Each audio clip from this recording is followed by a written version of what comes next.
Всем привет! Сегодня очередной обзор интересного гаджета из Китая. Напомню, что это канал MBS Electronics и я Олег, пока что из Турции. Пару недель назад мы получили вот такую красивую посылку от китайского производителя Fnirsi. Здесь в посылке пришло сразу два гаджета. Это маленький тестер-генератор осциллограф. Обзор его уже был у меня на канале. Вторая коробочка в посылке — это USB-тестер нового поколения. Называется он FNB48P.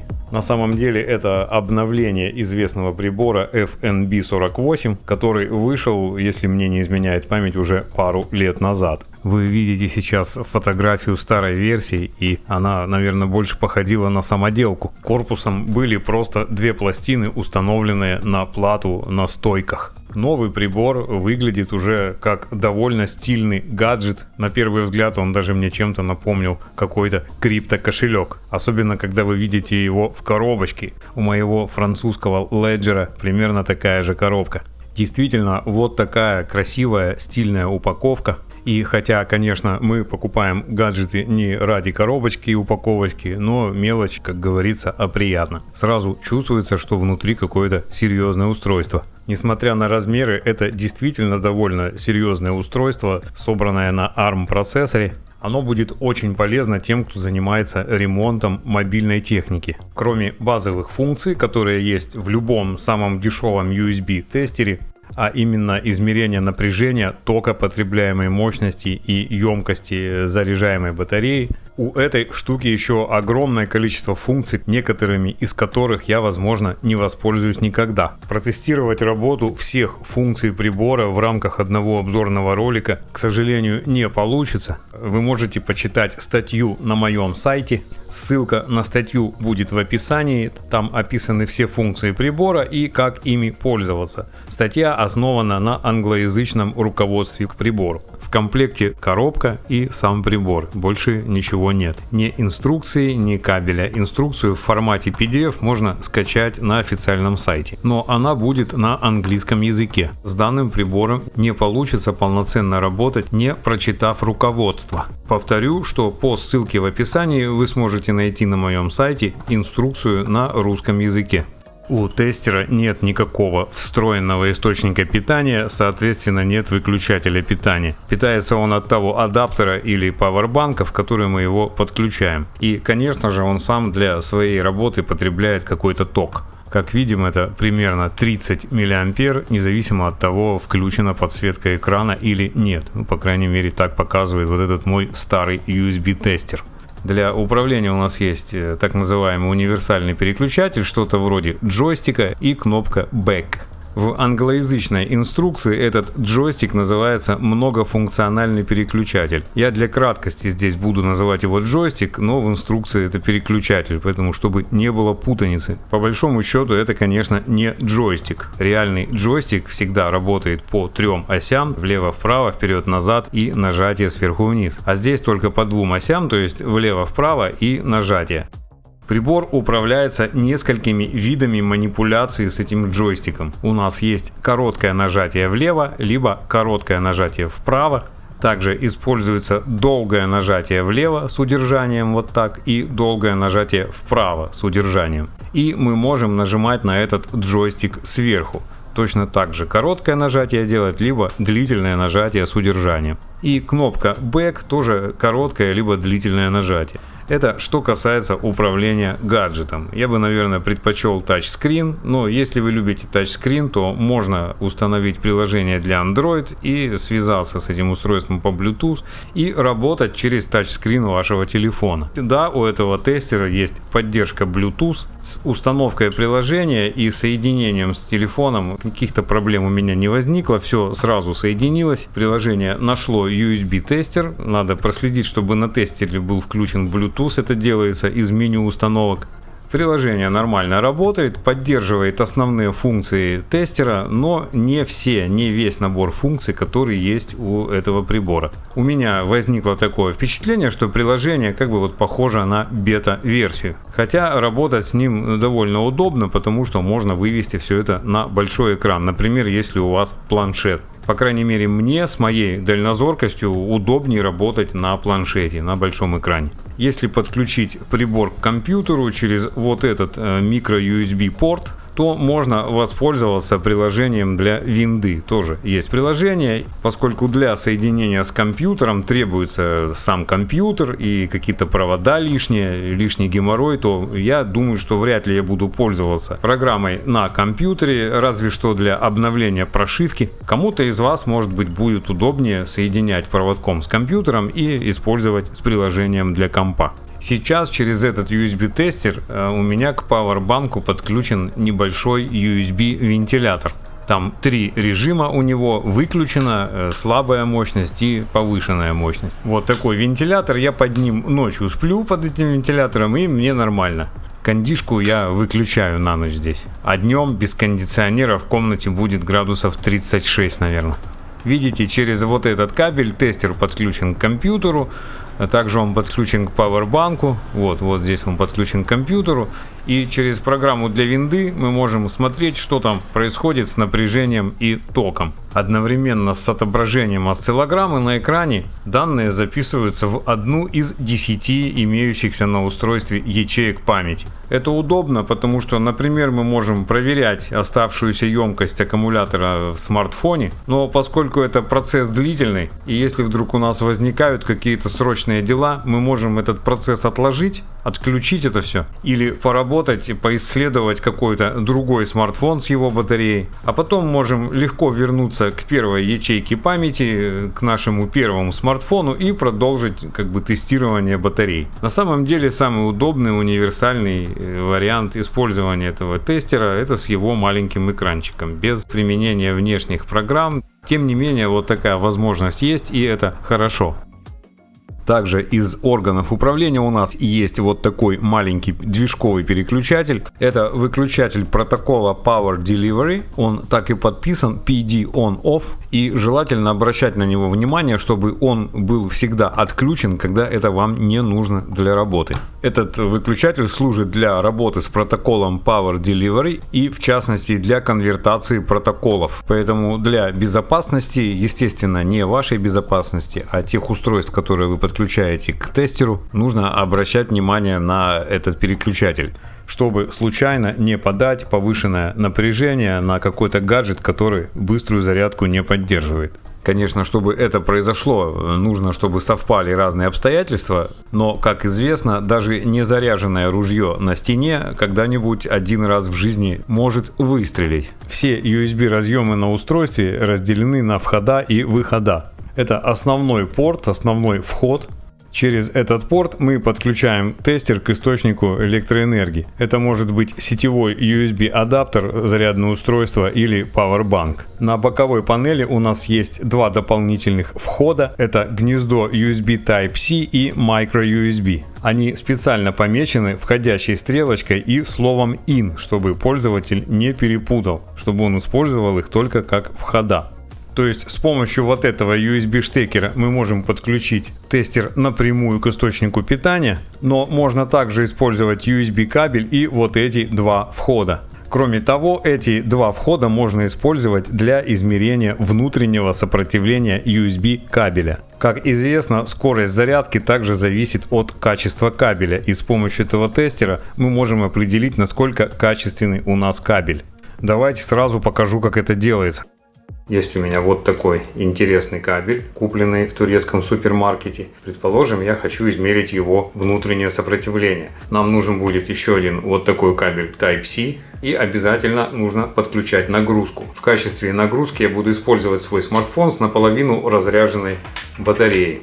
Здесь я хочу заметить, что использование телефона в качестве нагрузки не совсем корректно. Дело в том, что у него может динамически изменяться ток потребления от зарядного устройства, и это помешает нам правильно замерить сопротивление кабеля. Лучше подключать какую-то статическую нагрузку, которая не изменяется во времени. Например, какой-то USB-осветитель, какую-то светодиодную лампу, которая питается от USB. Я сейчас использую телефон просто потому, что он есть под рукой, чтобы показать саму процедуру. Если вы часто этим занимаетесь, то можно приобрести или сделать специальный нагрузочный такой эквивалент. То есть это USB-порт на пины питания, к которому припаян резистор небольшого сопротивления повышенной мощности с сопротивлением 10 Ом, так чтобы при подключении к 5-вольтовому источнику питания ток через него был 0,5 ампера. Подключаем кабель к выходу нашего USB-тестера. И для начала напрямую подключаем USB-тестер к источнику питания. В данном случае я буду использовать вот такой Powerbank. Подключаем. Этот Powerbank не поддерживает функцию быстрой зарядки. Ток зарядки у нас около 1,5 ампер, напряжение 4,9 вольта. И также видим потребляемую мощность, она чуть больше 7 Вт. Перемещаемся по экранам вправо, еще раз вправо, пока не попадем сюда, в экран измерения кабеля. Один раз нажимаем на основную кнопку. Наш прибор запомнил эталонное значение напряжения и тока. Отключаем тестер.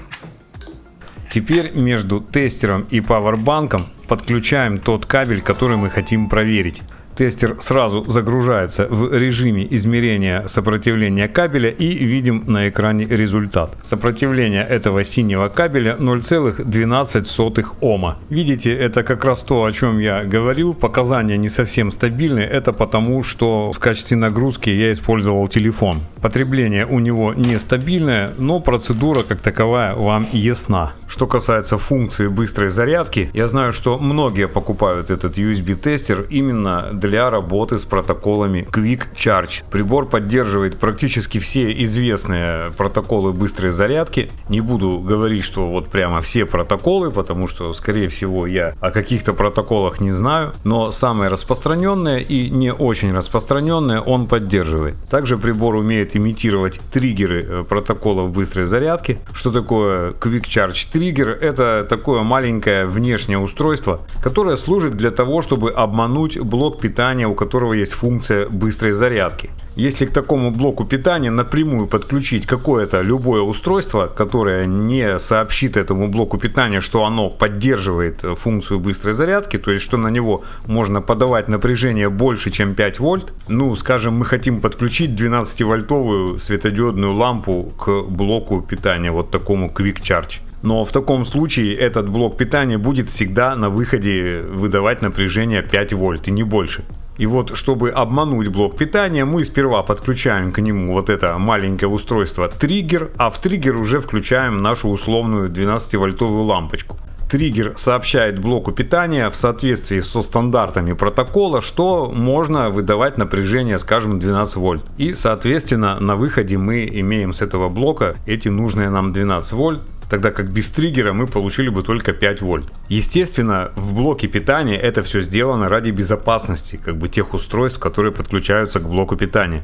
Поэтому с данной функцией, с данными устройствами-триггерами нужно обращаться осторожно, чтобы не сжечь случайно какое-то устройство, которое не может принять в себя больше 5 вольт. Например, сравнительно старый смартфон, который не поддерживает функцию быстрой зарядки. Это качественный кабель от вот такого паяльника. Обзор этого паяльника у меня есть на канале, можете посмотреть по ссылке в описании.